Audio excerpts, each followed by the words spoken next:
ईद उल अज़हा के मौके पर एक गरीब खानदान की दास्तान कुछ इस अंदाज में।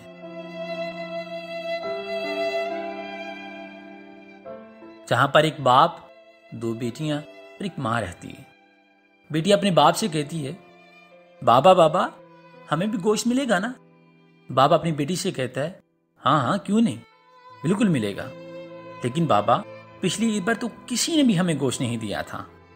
अब तो पूरा साल हो गया है गोश्त देखे हुए भी। नहीं शाजिया, अल्लाह ने हमें भूखा तो नहीं रखा। मेरी प्यारी बेटी, हर हाल में अल्लाह का शुक्र अदा करना चाहिए। डॉक्टर साहब कुर्बानी के लिए बड़ा जानवर लेकर आए हैं और मास्टर जी भी तो बकरा लेकर आए हैं। हम गरीबों के लिए तो कुर्बानी का गोश्त होता है। अमीर लोग तो सारा साल गोश्त ही खाते हैं। आज ईद उल अज़हा के मौके पर मौलवी साहब बयान फरमा रहे हैं कि कुर्बानी में गरीब मसाकीन लोगों को नहीं भूलना चाहिए, इनके बहुत हकूक होते हैं। खैर, शाजिया का बाप भी नमाज अदा करके घर पहुंच गया। घंटा भर इंतजार करने के बाद शाजिया बोली, बाबा अभी तक गोश्त नहीं आया। बड़ी बहन राफिया बोली, चुप हो जाओ शाजी, बाबा को तंग ना करो। वो चुपचाप दोनों की बातें सुनता रहा और नजरअंदाज करता रहा।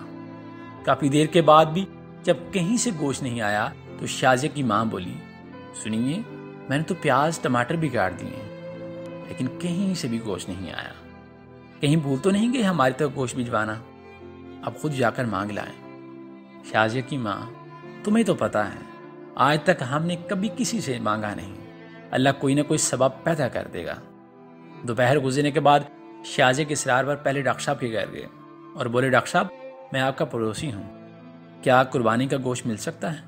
ये सुनना था कि डॉक्टर साहब का रंग लाल पीला हो गया और हकारत से बोले, पता नहीं कहाँ कहाँ से आ जाते हैं गोश्त मांगने।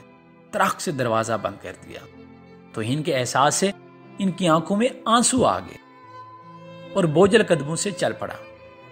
रास्ते में मास्टर जी के घर की तरफ कदम उठे और वहां भी वही दस्ते सवाल। मास्टर जी ने गोश्त का सुनकर अजीब सी नजरों से देखा और चले गए। थोड़ी देर बाद बाहर आए तो शापर देकर जल्दी से अंदर चले गए, जैसे इसने गोश्त मांगकर गुनाह कर दिया हो। घर पहुंचकर देखा तो सिर्फ हड्डियां और चर्बी।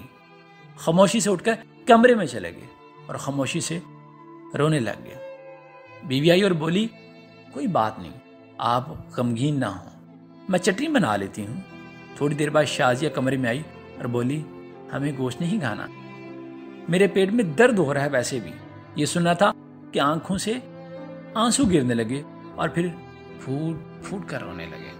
लेकिन रोने वाले वो अकेले नहीं थे, दोनों बच्चियां और बीवी भी आंसू बहा रही थी। इतने में पड़ोसी वाले अकरम की आवाज आई, जो सब्जी की रेडी लगाता था। कहता, अनवर भाई दरवाजा खोलो। दरवाजा खोला तो अकरम ने 3-4 किलो गोश्त का शापर पकड़ा दिया और बोला, गांव से छोटा भाई लाया है, इतना हम अकेले नहीं खा सकते, ये तुम भी खा लेना।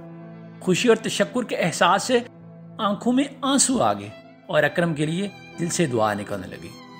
गोश्त खाकर अभी फारिग ही हुए थे कि बहुत जोर का तूफान आया। बारिश शुरू होगी, इसके साथ ही बिजली चली गई। दूसरे दिन भी बिजली नहीं आई। पता किया तो मालूम हुआ ट्रांसफार्मर जल गया। तीसरे दिन शाजिया को लेकर बाहर आए तो देखा कि मास्टर जी और डॉक्टर साहब बहुत सा गोश्त बाहर फेंक रहे थे, जो बिजली ना होने की वजह से खराब हो चुका था और इस पर कुत्ते झपट रहे थे। शाजिया बोली, क्या कुत्तों के लिए कुर्बानी की थी? वो शाजिया का चेहरा देखते रह गए और मास्टर जी और डॉक्टर साहब ने यह सुनकर गर्दन झुका ली। खुदारा एहसास करें गरीब और मसाकीन लोगों का। ये सिर्फ एक दास्तान नहीं है, ये सिर्फ तहरीर नहीं है, ये चंद अल्फाज नहीं है मेरे। अपने आसपास खुददार मसाकीन की ज़रूरतों से हम वक्त आगाह रहने की दरख्वास्त भी है। Thank you very much.